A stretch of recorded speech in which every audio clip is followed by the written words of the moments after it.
வணக்கம். நல்லாரை காண்பதும் நன்றே அப்படின்னு ஒரு வார்த்தை உண்டு. அன்புக்கு பஞ்சம் இல்லைல. சந்திக்கிற மனிதர்கள் நல்லவர்களாக இருந்துட்டா எப்படி இருக்கும்?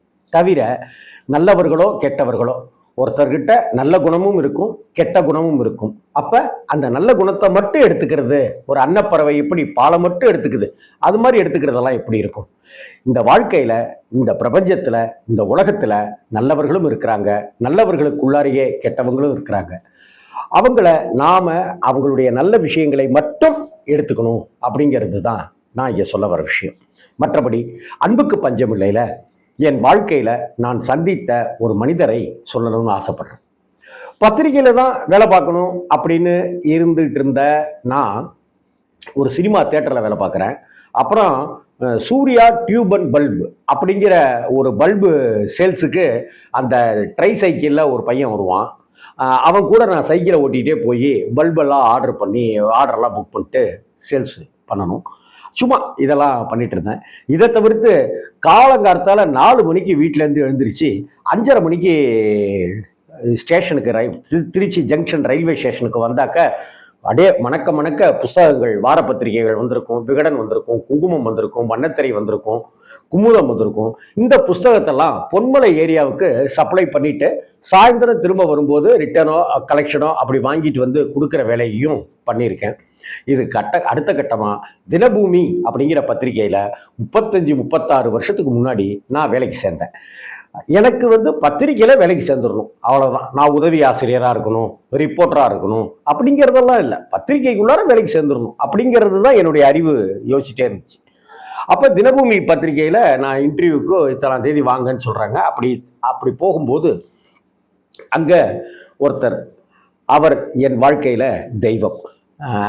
அவர் எனக்கு குருநாதர். அவர் பேரு திருநாவுக்கரசு. திருநாவுக்கரசு அப்படின்னு அவர் போட மாட்டார். பி திருநாவுக்கரசு எம்ஏ அப்படின்னு தான் போடுவார். ஏன்னா அவங்க குடும்பத்தில் அந்த காலத்தில் எம்ஏ வரைக்கும் படித்தவர் அவர் தான். அதனால அவர் எல்லாருமே நல்ல படிப்பு படிச்சுட்டாங்க கஷ்டப்பட்டு அப்படின்னு சொல்லி ஏழ்மை நிலையிலையும் படித்ததுனால அந்த எம்ஏ அப்படிங்கிற பட்டத்தை அவர் பக்கத்தில் போட்டுக்கிறதுல அவ்வளவு ஒரு பெருமையாக நினைப்பார். அதே போல அவங்க அப்பா ரொம்ப கஷ்டப்பட்டு படிக்க வச்சதுனால பி திருநாவுக்கரசு எம்ஏ அப்படின்னு போடுறதையும் வழக்கமாகவே வச்சிருப்பார். இதுவே ஒரு நல்ல கேரக்டர் இல்லையா? அவர் நீங்க எந்த செக்ஷன் அப்படின்னு நிறைய பேர் வந்திருந்தாங்க. நீங்க எந்த செக்ஷன்? கம்ப்யூட்டர். நீங்க லேஅவுட். நீங்க அப்படின்னு ஒவ்வொருத்தரையா கேட்கும்போது ஏட்ட கேட்டாரு.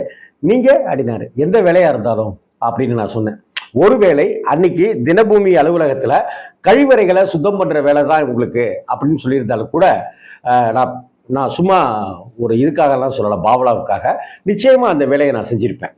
ஏன்னா அந்த அளவுக்கு நான் பத்திரிகையில வேலைக்கு சேரணுங்கிறத காதலிச்சு காத்துக்கிட்டு இருந்தேன்.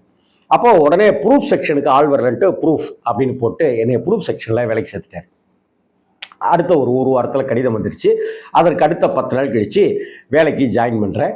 600 ரூபாய் சம்பளத்தில் ஆரம்பித்தது தான் என்னுடைய பத்திரிகை உலக வாழ்க்கை. அந்த திருநாவுக்கரசர் எதிர்த்தாப்புல எடிட்டோரியல் உட்காந்துருப்பாரு. அதற்கு எதிர்த்தாப்புல வரிசையில் நாங்கள்லாம் ப்ரூஃப் செக்ஷனை சேர்ந்தவங்களாம் உட்காந்துருப்போம். அதாவது ஒரு ரூம்ல அடி உள்ளே வந்தாக்க வலது பக்கத்தில் எடிட்டோரியல், லெஃப்ட் சைடில் ப்ரூஃப் செக்ஷன் இருக்கும். அப்ப ப்ரூஃப் செக்ஷனை அந்த ப்ரூஃப் நான் திருத்துற அதுக்குன்னு சில ஸ்டைல் இருக்கு, அதற்குன்னு சில வடிவங்கள் இருக்கு, லோகோ இருக்கு, அதெல்லாமே போடணும். அதெல்லாம் நீங்க எப்படி போடுறீங்க அப்படின்னு சொல்லி என்கிட்ட கேட்டாரு. நான் கையெழுத்து பத்திரிகை நடத்துறேன் சார், அதனால எனக்கு இந்த அனுபவங்கள்லாம் உண்டு அப்படின்னு நான் சொன்னேன். இந்த சமயத்துல ஸ்டீஃபன் ராஜ் அப்படிங்கிற அச்சு கோர்க்கிற ப்ரெஸ் வச்சிருந்த அந்த அண்ணன் ஒரு காரணம், இந்த ஸ்பெல்லிங் மிஸ்டேக் எல்லாம் எப்படி போடணும், அப்படி எப்படி போட்டா எனக்கு தெரியும் அப்படின்னு அவர் சொல்லி கொடுத்தது, அவருக்கு ஒரு நன்றியை நான் இந்த இடத்துல சொல்லிக்கிறேன். அதுக்கு பிறகு ஒரு மாசத்துல அங்க வரவங்க எல்லாரும் நிறைய பேர் கவிஞர்கள், இலக்கியவாதிகள், பட்டிமன்ற பேச்சாளர்கள்லாம் செய்திகள் கொடுக்கறதுக்கு வந்துட்டு எடிட்டர்கிட்ட கொடுத்துட்டு அப்படி திரும்பும்போது என்னைய பார்த்துட்டு, நண்பர் வணக்கம், தோழர் வணக்கம், ராம்ஜி வணக்கம் அப்படின்லாம் பேசுனாங்க. ஒரு நாள் என்கிட்ட கேட்குறாரு, என்ன எல்லாருமே உங்களுக்கு பழக்கமா இருக்காங்கன்னு. ஆமாம் சார், பட்டிமன்றத்துலலாம் பேசுவேன், கவியரங்க கூட்டங்கள் எல்லாம் பேசுவேன், இலக்கிய விழாக்கள் எல்லாம் பேசுவேன் சார் அப்படின்னு. கதையெல்லாம் எழுதிருக்கீங்களா? ஆமாம் சார், கதையெல்லாம் நிறைய எழுதியிருக்கேன் சார் அப்படின்னு. உடனே என்ன பண்ணாருன்னு தெரியல, மதுரையில் ஓனர் இருக்காரு, மதுரையில் இருக்கிற ஓனருக்கு அடிச்சாரு, இங்கே இருக்கிற மேனேஜர்கிட்ட பேசினாரு, திரும்ப மதுரையில் இருக்கிற ஓனர்கிட்ட பேசினாரு. அப்போ தினபூமி அப்படிங்கிற பத்திரிகையில் 7 நாளும் ஒவ்வொரு நாளும் இலவச இணைப்பு புத்தகம் கொடுத்தாங்க. 7 நாளும் கொடுத்தாங்க. ஒவ்வொரு திருச்சியிலேருந்து 2 புக்கு, கோயம்புத்தூர்லேருந்து 2 புக்கு, சென்னையிலேருந்து 2 புக்கு, மதுரையிலேருந்து ஒரு புக்கு அப்படின்னு தயாரிக்கிறதா திட்டமிட்டாங்க. திருச்சியிலேருந்து கதை பூமி, மங்கையர் பூமி அப்படிங்கிற புக்கு தயாரிக்கிறதுக்கு திட்டமிட்டு வேலைகள் நடத்தணும். அந்த சமயத்தில் என்னையை தேர்ந்தெடுத்து என்னையை ரெக்கமெண்ட் பண்ணி ஓனர்கிட்ட சொல்ல, நீங்கள் வீட்டுக்கு போயிட்டு நீங்கள் புக்கெல்லாம் எடுத்துருவாங்க அப்படின்னாரு.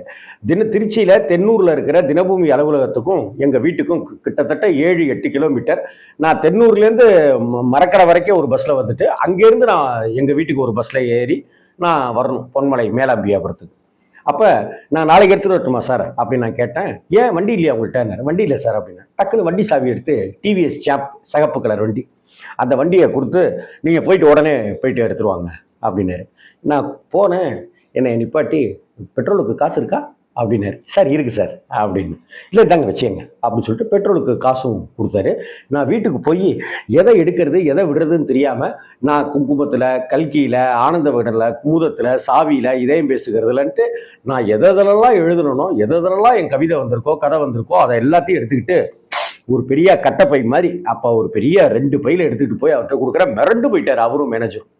அதற்கு பிறகு ஒரே மாசத்துக்குள்ளாரையே ப்ரூஃப் ரீடர் செக்ஷன்ல இருந்து என்னை சப் எடிட்டரா உயர்த்தி கதை பூமி மங்கையர் பூமி அப்படிங்கிற பத்திரிகைக்கு என்னை உதவியாளராக சேர்த்தாரு. என்னை இன்சார்ஜ் ஆக்குனாரு.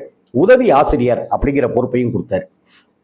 இப்படிப்பட்ட ஒரு காலகட்டத்தில் எனக்கும் அவருக்குமான நட்புங்கிறது தினபூமியை விட்டு நான் வந்த பிற்பாடும் தொடர்ந்துகிட்டே இருந்துச்சு. அதுக்கப்புறம் பாலகுமாரன் சார்கிட்ட நான் உதவியாளராக சேர்றேன். வாடா நீ என்கிட்ட அப்படின்னு சொல்லிட்டு எழுத்து சித்தர் பாலகுமாரன் சார் என்னை உதவியாளராக கூப்பிட்டுக்கிறாரு.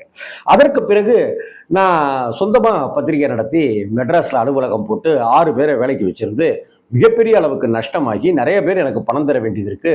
அப்படி தராமல் இருந்துட்ட சூழ்நிலையில் என்ன பண்ணுறது எது பண்ணுறதுன்னு தெரியாமல் பேக் டு தி பெவிலியன் மாதிரி நான் திருச்சியில் வந்து முடங்கி கிடந்தேன். பணத்தெல்லாம் எப்படியாவது வசூல் பண்ணணுமே, வட்டிக்கு வாங்கினதெல்லாம் கொடுக்கணுமே அப்படின்ற சமயத்தில் எனக்கு ஒரு ஃபோன் வருது. அதாவது எனக்குன்னா அப்போ எங்கள் வீட்டில் ஃபோன் கிடையாது. எங்கள் வீட்டுக்கு பக்கத்தில் வந்து செந்தில் பற்ற அப்படின்னு மேலாம்பியாபுரத்தில் இன்னமும் இருக்குது, ஏழுமலை அண்ட் ரைஸ் மில்க்கு பக்கத்தில் எய்த்தாப்பில். அந்த செந்தில் பற்றைக்கு ஃபோன் வந்து, ராம்ஜி உங்களுக்கு ஃபோன் வந்திருக்கு அப்படின்னு சொன்ன உடனே, ராம்ஜி நான் திருநாவுக்கரசு பேசுகிறேன், என்னையா விஷயம்லாம் கேள்விப்பட்டேன் நான். சரி நாளைக்கு காலையில் உடனே புறப்பட்டு மதுரைக்கு வாயா, என்கிட்ட சொல்லக்கூடாதா, மதுரைக்கு வந்து ஜாயின் பண்ணு அப்படின்றேன். உடனே அடுத்த நாள் மதுரைக்கு போகிறேன். மதுரையில் போய் மதுரை தினபூமியில் ஜாயின் பண்ணுறேன். மதுரை தினபூமியில் ஜாயின் பண்ணும்போது எனக்கு 2000 ரூபா சம்பளமும் 750 ரூபா சாப்பாட்டு காசும் அப்படின்னு இருக்குது. நான் காலையில் சாப்பிட மாட்டேன், வட்டிலாம் தரணுமே அப்படின்றதுனால காலையில் சாப்பிட மாட்டேன். ஒரு வடை ஒரு டீ. மதியானம் மெஸ்ஸு, அங்கே ஒரு மாமி மெஸ் இருக்கும், அந்த மெஸ்ஸில் போய் சாப்பிட மாட்டேன். என் ஃப்ரெண்டு ரகோத்தமன்ட்ட சொல்லி இல்லது அங்கே இருக்கிற அட்டண்டர்கிட்ட சொல்லி நீங்கள் போய் சாம்பார் சாதம் வாங்கிட்டு வந்துடுங்க அப்படின்னு. சாம்பார் சாதம் மட்டும் வாங்கிட்டு வந்தால் 5 ரூபா, தயிர் சாதம் மட்டும் வாங்கிட்டு வந்தால் 5 ரூபா, அங்கே போய் சாப்பிட்டா 18 ரூபா. அதனால் ஒரு சாம்பார் சாதம், காலையில் ஒரு டீ ஒரு வடை, மதியானம் இப்படி. நைட்டு ஏதாவது ஒரு கடையில், அப்போ புரோட்டா, இப்போ நான் புரோட்டாவே சாப்பிட்றதில்ல, அப்போ 2 புரோட்டா 3 6 ரூபா. இப்படி தான் என்னுடைய வாழ்க்கை ஓடிட்டு இருந்தது. இந்த சமயத்தில் இடையில காசு இருக்காது, கோயிலுக்கு போகிறதுக்கு காசு இருக்காது, சினிமாவுக்கு போகிறதுக்கு காசு இருக்காது, ஊருக்கு அனுப்பணும் வட்டி காசு இருக்காது. அந்த சமயத்தில் முகம் கொஞ்சம் சுருங்கி போயிடும். அந்த முக வாட்டத்தை வந்து திருநாவுக்கரசு சாரால் தாங்கிக்கவே முடியாது. அப்போ என்ன செய்வார், ஒரு பேப்பரில் ஒரு ஹாலில் உட்காந்து எடிட்டோரியல் ரூம் இருக்கும், அவர் பார்த்தாருன்னா என்னுடைய முதுகு தெரியும். இவர் என்ன செய்வார், பேப்பரில் ஒரு எழுதி, இந்தா ராம்ஜி இந்த தலைப்பு சரியாக பாருங்க அப்படின்னு சொல்லிட்டு கொடுப்பார். பார்த்தா அது தலைப்பாக இருக்காது. என்ன தாடிக்காரரே, என்ன முகத்தில் வாட்டம், என்ன விஷயம் அப்படின்னு அதில் எழுதியிருப்பார். அதுக்கு கீழேயே நான் வந்து வேற என்ன, பணம் தான், வட்டிக்கு பணம், வட்டி காசு தர வேண்டும் அப்படின்னு எழுதியிருப்பேன். அதை எழுதி, சார் இந்தாங்க சார் தலைப்பு நல்லா இருக்கு சார் அப்படின்னு சொல்லி கொடுப்பேன். அதாவது ஒரு 18-20 பேர் இருக்கிற இடத்துல எனக்கும் திருநாவுக்கரசருக்குமான ஒரு ரகசிய பரிமாற்றம் ஒன்று நடந்துக்கிட்டே இருக்கும். ஒரு லவ் லெட்டர் மாதிரி நான் கொடுத்துட்டு வாங்கிட்டு இருப்போம். டக்குன்னு பார்ப்பாரு, எவ்வளவு அப்படின்னு கேட்பாரு. நான் 450 ரூபாய் அப்படி இப்படின்னு ஏதோ எழுதுவேன். உடனே டக்குன்னு அந்த பேப்பரை சரன்னு கிழிச்சு போடுவார். ராம்ஜி வாயா, தலை வலிக்குது, ஒரு டீயை போடுவோம் அப்படின்னு சொல்லிட்டு ஒரு டீ கடைக்கு டீயை வாங்கிட்டு வந்து தருவார். டீ வாங்கி தருவார். எனக்கு சிகரெட்டும் வாங்கி தருவார். 500 ரூபாயை பாக்கெட்டில் வச்சு உடனடியாக அம்மாவுக்கு மணி ஆர்டர் அனுப்பி அந்த வட்டி காசு அனுப்பு அப்படின்வாரு. இந்த 500 நான் சம்பளம் தோணை கொடுத்துறேன் சார். சம்பளம் தோணை மொத்தமாலாம் தரவேனையா, வாரம் வாரம் 50 ரூபா கொடு, மாதம் மாதம் 50 ரூபா கொடு, 100 ரூபா கொடு, இப்படி கொஞ்சம் கொஞ்சமாக கூடியா பரவாயில்லையா, நீ முகம் வாட்டமாக இருக்கிறது என்னால் தாங்க முடியல அப்படின்னு சொன்னாங்க. இந்த உலகத்துல என்னுடைய முகம் வாட்டமா இருக்கு, நான் ரொம்ப சங்கடமா இருக்கேன் அப்படின்னு கலங்குனது என்னுடைய சின்ன வயசுல இருந்து பார்த்தா எங்க அப்பா அம்மா அப்படின்னு நான் சொல்லலாம், என்னுடைய நெருங்கிய நண்பர்களை நான் சொல்லலாம், இப்போ என்னுடைய மனைவியோ மகன்களோ மகனோ மகளோ அப்படி சொல்லலாம், இன்னும் நெருங்கிய வட்டம் அப்படின்னு இருக்காங்க இல்லையா. என்ன ராம்ஜி ஏன் டல்லா இருக்கீங்க அப்படின்னு கேட்குறாங்க. ஆனால் அன்னியிலிருந்து பல வருடங்கள் என்னைய முகவாட்டத்தை, லேசான முகவாட்டத்தை வைத்து கண்டறிந்த அந்த திருநாவுக்கரசர் இருக்கார்ல, அவர் உண்மையிலேயே எனக்கு அப்பா ஸ்தானத்தில் இருக்கிறவர். எனக்கு தினப்ப பேப்பரில் ஒரு நாளிதழில் வந்து என்னென்ன வித்தைகளெல்லாம் செய்யலாம், சுவாரஸ்யங்கள் கூட்டலாம் அப்படிங்கிறத நான் சொன்னது எல்லாத்தையும் அவர் அக்செப்ட் பண்ணிக்குவார். ராம்ஜி மாதிரி தலைப்பு போட முடியாதியா அப்படின்னுவார். நான் நியூஸ் எழுதிடுவேன் ராம்ஜி, ஒன்றை மாதிரி எழுத முடியாது அப்படின்னு எல்லாருக்கும் முன்னாடியுமே அவர் பகிரங்கமாக பாராட்டுவார். ஒரு சின்ன முக வாட்டம் உங்களுக்கு பக்கத்தில் யார்கிட்டையாவது அப்படி முக வாட்டத்தோட யாராவது ஒரு மனிதனுடைய முகத்தை நீங்கள் பார்த்தீங்கன்னாக்க என்ன பிரச்சனை அப்படின்னு நீங்கள் கேட்டிருக்கீங்களா? அந்த பிரச்சனையை நாம் தீர்க்கிறோமோ இல்லையோ, திருநாவுக்கரசர் மாதிரி உடனே 450 ரூபாய்க்கு பதிலாக 500 ரூபாயை கொடுத்து வச்சுக்க, கொஞ்சம் கொஞ்சமாக கொடுன்னு சொல்கிறோமோ இல்லையோ, என்ன பிரச்சனை அப்படின்னு கேளுங்க. ஏன் வாட்டமாக இருக்குது அப்படின்னு கேளுங்க. இந்த உலகத்தில் கோடிக்கணக்கான மனிதர்களில் நம்மளுடைய முக வாட்டத்தை கண்டு ஒருத்தங்க கேட்குறாங்க, ஒருத்தங்க கரிசனத்தோடு இருக்காங்க, நம்ம மேலே பிரியத்தோடு இருக்காங்க, நம்ம மேலே பாசத்தோடு இருக்காங்கன்னு அவங்க நெகிழ்ந்து போயிடுவாங்க. இதுதான் பிரச்சனை அப்படின்னு சொல்லுவாங்க. அந்த பிரச்சனை சாதாரணமான பிரச்சனையாக கூட இருக்கலாம், ஏன் பணம் தேவையில்லாத வேற ஒரு பிரச்சனையாக கூட இருக்கலாம். அதுக்கு கண்டிப்பாக உங்ககிட்ட கூட மருந்து இருக்கலாம், யாருக்கு தெரியும். அதனால திருநாவுக்கரசர் மாதிரியான மனசை நாம் வச்சுக்கிட்டோன்னு வைங்களேன், எப்போதுமே ஃப்ரெஷ்ஷாக புத்துணர்ச்சியாக இருக்கலாம். சமீபத்தில் உடல்நல கோளாறோட அவர் மருத்துவமனையில் இருக்கிற புகைப்படத்தை எனக்கு அனுப்பி வச்சுருந்தார்.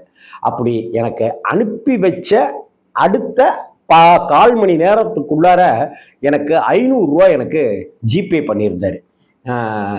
கிருத்தியாவுக்கு பிறந்த நாளைக்கு ஏதேனும் வாங்கி கொடுக்கவும் அப்படின்னு சொல்லி.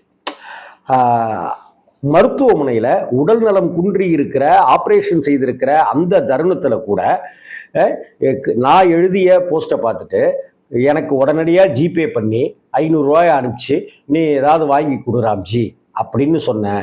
அன்னைக்கு அவர் என்னுடைய முதுகுக்கு பின்னாடி உட்காந்துக்கிட்டு ஒரு பேப்பரில் எழுதி ஒரு லவ் லெட்டர் மாதிரி என்னையா பிரச்சனை முகத்தில் வாட்டம் அப்படின்னு கேட்டதுக்கும், என்னுடைய வாட்டத்தை அவர் அங்கே இருந்துக்கிட்டு கன்னியாகுமரி மாவட்டம் தோவாளையில் இருந்துக்கிட்டு உணர்ந்து கொண்டு எனக்கு ஒரு 500 ரூபாய் ஜிபே அனுப்பினதுக்கும் இந்த 34 வருஷ இடைவெளியில் ராம்ஜியும் மாறலை, திருநாவுக்கரசருடைய குணமும் மாறலை.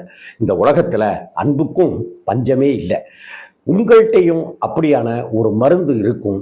அந்த மருந்தை சந்தர்ப்பம் கிடைக்கிற போகலாம் முகம் வாட்டத்தோட, முகம் சுருங்கி முகக்கவலையோடு இருக்கிறவங்கள்ட்ட உங்களுடைய அந்த மருந்தை அவர்களுக்கு கொடுங்கள். என்னையா பிரச்சனை அப்படின்னு சொல்லி கேளுங்க. இதெல்லாம் ஒரு மேட்ரா அப்படின்னு சொல்லுங்க. அன்புக்கு பஞ்சமே இல்லைங்க. அன்பு கொடுக்கறதுக்கு தான் நம்ம தயாராக இருக்கிறது இல்லை. இதுதான் இங்கே பிரச்சனையே. வணக்கம். இந்த மாதிரி திருநாவுக்கரசர் மாதிரியான ஒரு கதாபாத்திரம் உங்கள் வாழ்க்கையிலையும் நடந்திருக்கலாம். உங்கள் பாஸ் அப்படி இருக்கலாம், உங்கள் பக்கத்து வீட்டுக்கார மாமா அப்படி இருக்கலாம். அப்படி இருந்தாக்க அதை நீங்கள் எனக்கு கூட ஷேர் பண்ணிக்கங்க. இந்த வீடியோவையும் அப்படியான மனிதர்களுக்கு ஷேர் பண்ணுங்கள், லைக் பண்ணுங்கள், கமெண்ட் பண்ணுங்கள், இந்த சேனலை சப்ஸ்கிரைப் பண்ணுங்கள். வணக்கம் நண்பர்களே.